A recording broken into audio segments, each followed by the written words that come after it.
If you're buying in San Diego in 2026, here's exactly how I would help you navigate this split market, because it's not crashing, it's dividing. And if you don't understand that division, you could overpay or you could miss serious opportunities. So welcome back to Living in San Diego. I'm Jennifer. I'm your inside track to what it's really like to move here, live here, and love it here. And today in this video, I'm going to cover what the last 90 days are really telling us about San Diego real estate, what bifurcated actually means in plain English, why detached and attached homes are behaving differently, why luxury is quietly outperforming, and exactly what I would do if I were buying in 2026.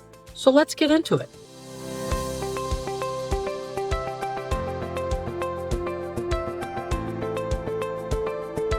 Economists would call this a bifurcated market. That simply means it's kind of split in two. So let's take a look at the numbers and see what that means. In detached single-family homes in the last 90 days, 2,956 have sold at a median price of $1,050,000. There have been about 2.5 months worth of inventory on the market right now, and the average days on the market has been 36 days. That's under 3 months of inventory, so it's still technically seller leaning. Detached homes are tight, but buyers still aren't biting a lot on those detached homes. So on the attached townhomes or condos in the last 90 days, 1,483 have sold at a median price of $640,000. There's approximately 4 months worth of inventory. An active listing, 1,929, with an average days on the market for sales of 43 days. There's almost 4 months of inventory that's materially looser than single family. And that's kind of the split. Detached is less opportunity and attached is a little more negotiable in this current marketplace. So the buyer behavior shift is really around rates and what they're hoping they will do. Currently 6% is what most conventional, and 5.75 is where most VA and FHA. Buyers have waited. They thought rates would fall. They thought that the Fed would lower rates, and now they're realizing 4% may not be coming back anytime soon or ever. So they are entering the market, but cautiously, very cautiously. They view homes now 2 or 3 times. They cancel escrows if something feels off. They ask for credits. They negotiate repairs. They're not desperate. They are very selective in this market. And that selectiveness is widening the gap between clean homes and stale deferred maintenance homes. So let's talk about that. Clean winners versus stale listings. Clean winners are priced correctly. They're turnkey, functionally laid out, obvious location, and reasonable HOA if these are attached homes. These actually are selling. The problem listings are the ones that are overpriced with deferred maintenance, awkward layouts, and high HOA without value. Those are going to sit on the market. And once you hit 30 to 45 days, buyers assume something is wrong with the property. They just do. Momentum matters more than your ego pricing. You're going to get more money if you listen to your agent, if you've got a good agent who prices it right, shows you how to present it correctly, and you don't follow that price reduction down until you get a buyer. However, luxury is a whole different planet, and here's where it gets fascinating. While attached entry-level buyers are negotiating harder, luxury is behaving very differently. In the past year, 52 sales above 10 million countywide. Average days on the market, 98. Median sold price, 12,800,000. Median list, about 14 million. That's about a 92% list to sold ratio. So that's pretty strong, but there's negotiation still in those markets. And the average sold price per square foot, $1,852 a square foot. Most of these 52 that were sold were in Rancho Santa Fe or La Jolla, with a smattering in Coronado, Del Mar, a couple in Carlsbad, one in Point Loma, one in Solana Beach, one in Encinitas, and shockingly, one in Bonsall for $53 million. Originally listed at $75 million. Check it out.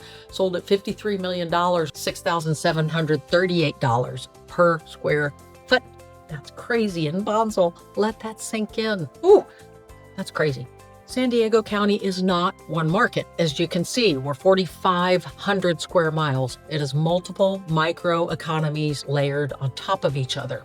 So the two big ones Let's talk about the headliner sales. Camino de la Costa in La Jolla. 47 million in cool cash. When I first moved to San Diego 21 years ago, I lived at Wind and Sea Beach on Bon Air, and I used to walk past this home while it was under construction for 4 years. It was completed in 2009, and it's been featured on major luxury television shows.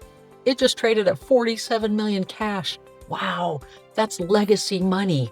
That's crazy. Boy, if you ever find the show that covers it, wow, the finishings on this and this property are absolutely magnificent. 47 million magnificent? Somebody thinks so. Wish I could go inside it. Now let's talk about the sale in Del Mar on Camino Del Mar that closed at roughly $50 million. It was originally listed at $75 million. It closed in a conventional loan. We've also got one on Neptune Place that closed for $22 million with 0 days on the market, and one in Carlsbad above 20 million, 0 days on the market. That's not weakness. That's selective strength. Luxury buyers are often cash, roughly 38%, and 85% of those are international buyers. It's a different psychology, different timelines, different capital, different mindset. Luxury is still pretty much on fire. So if I were buying in 2026, first, I wouldn't wait for a crash. The data just doesn't support it. Detached inventory is still tight. Second, I would study the attached market for leverage. With 4 months of inventory and almost 2,000 active listings, there's room for negotiation. Credits, rate buydowns, repair negotiations. The leverage is in the structure of the offer, not the price reductions. Negotiate the terms. Third, I would move decisively on clean, well-priced properties because clean winners attract competition. Fourth, I would not build a strategy around assumable mortgages. They do exist. They take months. They require seller cooperation. They require large equity gap in cash, and they rarely are smooth. Theoretically, you can assume FHA and VA mortgages at 3%, but they're very rare. Talk to your local professional or give me a call. In fact, if you're thinking about relocating to San Diego, please download my free relocation guide. We've laid out the neighborhoods, commute logic, pricing tiers, what actually matters before you move here. It's in the top pinned comment below, or you can scan the QR code. Moving on, if you're a seller in 2026, your first 14 days on the market truly matter. Really, the first 30 to 45 days, buyers assume they're going to move, and if it's past that, there's an issue. Even if there isn't, overpricing is going to cost you momentum, and momentum flat out is going to cost you money. So listen to your realtor, study forensically your competition before you price. Because San Diego in 2026 isn't crashing, it's dividing. Attached is still tight, condos and townhomes are still negotiable, luxury is strong, buyers are cautious, the leverage is in your terms. If I were buying this year, I would build a strategy, I wouldn't chase the headlines, I would spend some time thinking about where I want to be. So if you are thinking about relocating, just reach out, let me know. My team builds a strategy for each of you in this selective market based upon a comprehensive buyer consultation. That's one thing actually I do want to say to you. Don't wait to reach out and partner with a real estate professional. I get people all the time that go, we're 6 months to a year out. That's exactly the time you should partner with a realtor early. It doesn't cost you anything to do it. We can guide you down the path. Don't wait and lurk in the background. Pick up the phone. I don't bite. I'm really very friendly. I like to talk to you guys. You can hear my Southern coming out there too. Okay, that's enough of market talk for me today. I'm going to go enjoy what's left of this day. I don't know what you can see from my view. This is my view from my house. If you can see any of that, there's downtown on the other side. And yeah, as always, stay sunny, San Diego.